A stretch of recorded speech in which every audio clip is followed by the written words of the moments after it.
Isang magandang hapon mga kasari-sari ko dyan. Ito na naman ang Ate Tintin ninyo na mangungulit sa inyo. Siyempre mag-share ako ng aking experience mga kasari. So pauna lang ha, hindi ko ito pinagmamalaki mga kasari. Gusto ko lang i-share sa inyo para may matutunan kayo sa akin.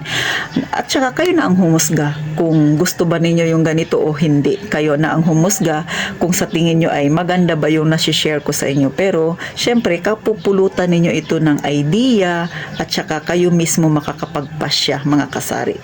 So eto na nga, yung GCash na yun mga kasari, dati ayoko talaga niyan. Sa totoo lang, promise ayoko talaga. Matagal nang sumibol ang GCash dito sa amin sa Puerto Princesa City, Palawan. Pero ang atitintin ninyo, late na nagkaroon ng GCash. So nung nakaraang taon lang, December 2023 ako nagkaroon ng GCash. Sa ngayon, okay naman yung takbo ng aking GCash at talagang masaya akong ibalita sa inyo mga kasari na malaki ang naitulong ng GCash sa akin, sa aking tindahan kahit na maliit. Malaki talaga yung naging tubo ko sa isang buwan mga kasari. Sa totoo lang, yung tinubo ko sa isang buwan, napakinabangan ng anak ko ngayon. Kaya nga medyo na-stress ako. Naubos niya yung aking tinubo sa GCash, nag-apply ng trabaho. Ang laki-laki na ng pera na ilabas ko. 3,000. O, kita mo. Huwag na kayong tumawa. O, kung nalilitan kayo sa 3,000, si Ate Tintin nalalakihan na dyan. Bakit? Maliit lang ang tindahan ko, kasari. Nakikita nyo ba yan kung gaano kaliit ang tindahan ko? So, yan 3,000 na yan. Para sa akin, malaki na yan. Hindi ako mayaman. Gaya nga nang sabi ko sa inyo, hindi mayaman si Ate Tintin. Kaya hindi ako nagbablog ng payaman-yaman. Nagpapakatotoo ako, ang buhay ko po ay nasa masa. Ganon ang buhay ko. Alam ko yung nanonood sa akin, karamihan din yan, ang buhay ay nasa masa din. Kaya magre-real talk tayo ng pangmasa ring buhay mga kasari. Kaya nga yung sinasabi ko sa inyo, experience ko. So ngayon, ito na nga. Dahil yun nga, medyo malaki rin talaga na itulong ng GCash. Sa totoo lang, kaya ayoko dati magkaroon ng GCash kasi maraming issue akong naririnig. Yung iba siguro, totoo, siguro, panay siguro ako kasi hindi ko naman talaga nalaman kung ano yung totoo. Pero, nag-try pa rin ako kasi yung aking kaibigan yun yung talagang nag-push sa akin na mag-GCash ka. Bakit ka natatakot? Yan na yung umpisa ng pagpapalit ng ating kapaligiran. O, diba? Wag daw akong sinauna pa. Yun ang tawag niya sa akin. Sinauna ka pa.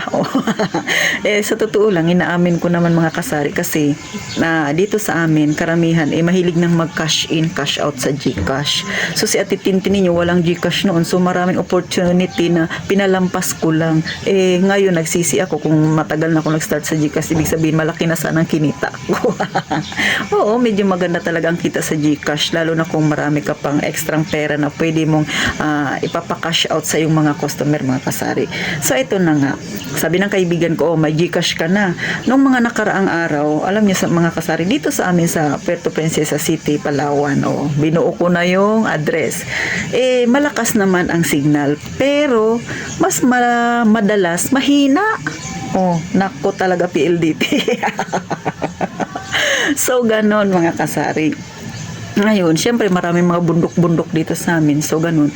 Ngayon, itong friend ko, sabi niya, kumuha ka ng GCash card. Sabi ko, ano naman ba yung GCash card na yan? Sabi niya, kasi kung ang cellphone mo walang load, hindi mo magagamit ang GCash mo. Syempre, kailangan kung magtatransact ka, kailangan may load ka. Hindi naman sa lahat ng pagkakataon maganda ang signal. Kahit na may load ka, kung hindi naman maganda ang signal, hindi mo rin magagamit. So, sabi niya, kung may card ka, sabi niya, magagamit mo. Kahit hindi mo dala yung cellphone mo, pwede kang magbayad na GCash ang gamit, dalhin mo lang yung card mo. So eto na nga, hindi ko naman pinagmamayabang dahil hindi kayabang-yabang.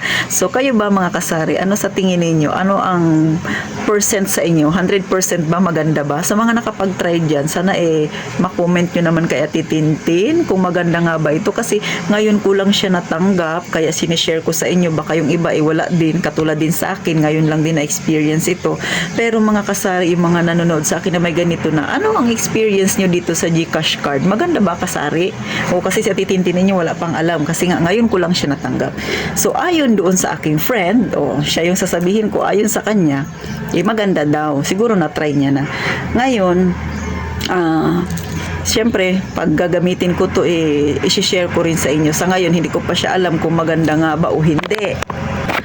So, nung dumating siya, nakaganito lang siya mga kasari. So, pag dumating, ililink mo pa ito siya. So, i-open mo pa yung GCash mo dun sa cellphone. Tapos, papadalahan ka ni GCash ng 6-digit number, yun ang ipapasok mo dun sa hinihingi niya. Pagka napasok mo na yun, nung galing kay GCash na isisend niya sa cellphone mo, may hihingin siyang last 4-digit number. Ayan, yung tinatakpan ko na yan. Yan. Yan yung last 4-digit number. Sunod, pag na okay na yung sa last 4-digit number, hihingiin niya naman yung virtual account number ninyo. So, nasa likod yan ng inyong GCash mga kasari. So, yun ang itatype nyo. Tapos, pagka okay na lahat, hihingi naman siya ulit ng inyong PIN number. O, kayo na bahalang mag-isip ng PIN number ninyo. So, ganun lang siya kadali mga kasari. Pero si Ate Tintin, 2 beses ako nag-try nito. Kay paano, hindi ko alam yung last 4 digit na number pala. Yun pala yung card na yun, hindi ko maintindihan. Ay, mahina talaga ako sa ganito. Ewan ko ba mga kasari. So, sabi ng friend ko, ang kagandahan daw niyan, kahit hindi mo dala yung cellphone mo, pwede mo siyang gamitin para kasi katulad siya ng ATM mga kasari. Katulad din siya ng mga debit card. So, nakalagay dito sa likod ay, ayan, banknet. O, ayan siya. Oh. So, ibig sabihin, ATM talaga siya. Pero, sabi ko nga sa inyo, hindi ko pa siya natatry. First timer pa lang akong gagamit. Pero sana, okay naman siya. Alam niyo kung bakit kumuha ako ng card mga kasari? Kasi medyo lumalaki na yung laman ng aking GCash. Since natatakot ako maglagay ng malaking pera dito kasi nga may mga narinig ako mga medyo hindi kagandahang bali-balita. Ang Ate Tintin ninyo medyo kinakabahan sa ganyan. Mahina talaga yung loob ko. Pero pinapalakas ko na lang mga kasari kasi nga kailangan nating kumita. So sa mga nakagamit na dito mga kasari, maganda ba? Sana po matulungan ninyo ako. I-comment nyo na lang dyan sa baba mga kasari. Sa akin ay sinishare ko lang sa inyo para yung mga kagaya ko rin na wala pang alam, malay ninyo, nanonood kayo kay Ate Tintin tapos gusto nyo rin magkaganito pero syempre parehas tayo, wala pa tayo masyado experience. Kaya mga kasari, makikiusap ako sa inyo, i-comment nyo dyan sa baba kung ano experience nyo dito ha. Alam nyo naman si Ate Tintin ninyo, mga sinauna pa. Gusto ko talaga cash to cash. So, paano mga kasari? Sana kahit pa paano may natutunan po kayo kay Ate Tintin.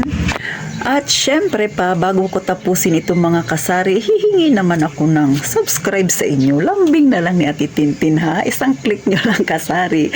At sana po, sa susunod nating video, magkita-kita tayong muli mga kasari. Sana wag kayong magsawa na suportahan ang Ate Tintin ninyo. At sana dumami pa tayo para marami pa yung ma-encourage natin na magpatuloy sa kanilang maliit na sari-sari store mga kasari. So paano? Mag-ingat kayong palagi mga kasari.